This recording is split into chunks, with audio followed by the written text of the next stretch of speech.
बुद्ध की कहानी, अश्लील विचारों को कैसे रोकें। बुद्ध अपने भिक्षुओं को उपदेश देने के साथ ही उन्हें भिक्षाटन के लिए भेजते थे। एक बार उन्होंने अपने भिक्षु भरत को भिक्षा लेने के लिए एक श्राविका के घर भेजा। भरत पूरे रास्ते मन में ये सोचते हुए श्राविका के पास गया कि आखिर आज भिक्षा में क्या भोजन खाने को मिलेगा। क्योंकि भरत चंद्रुवंश के राजकुमार थे और बुद्ध के सानिध्य भिक्षु के रूप में दीक्षित हुए थे। हमेशा भरत को महल में खाने के लिए स्वादिष्ट पकवान मिलते थे, लेकिन आज भिक्षा के रूप में उसे जो भी मिलेगा संतुष्ट होना पड़ेगा। श्राविका के घर पहुंचकर भरत ने भिक्षा मांगी। श्राविका ने भरत को बैठने के लिए कहा और भोजन लाने के लिए घर के भीतर चली गई। इधर भरत फिर से अपने प्रिय भोजन के बारे में सोचने लगे और जैसे ही श्राविका भोजन लेकर आई तो भरत अचंभित रह गए।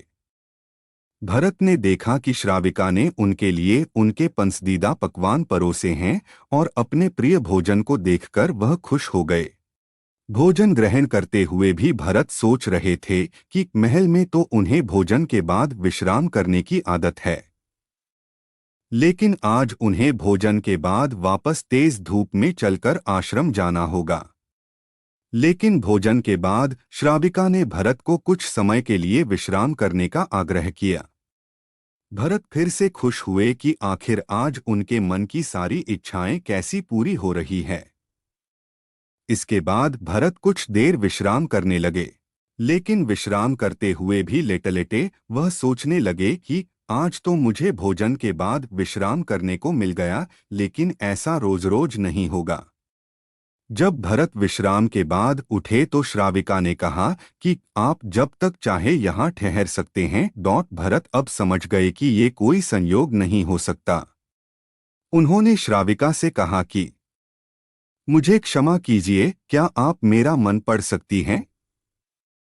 श्राविका ने हाँ में उत्तर दिया और कहा कि हाँ, मैं मन पढ़ सकती हूँ। शुरू में यह कठिन था, लेकिन फिर मैंने स्वयं के मन विचारों को देखना शुरू किया। पहले मेरे विचारों की संख्या अनगिनत हुआ करती थी। इसके बाद मैंने विचारों पर ध्यान केंद्रित किया, बिना पक्ष विपक्ष के अपने विचारों को देखने लगी। इस तरह से धीरे धीरे मेरे मन में विचारों की संख्या कम होती गई और सारे व्यर्थ विचार दूर हो गए। इसके बाद से ही मैं दूसरों के मन में चल रहे विचार को पढ़ लेती हूँ।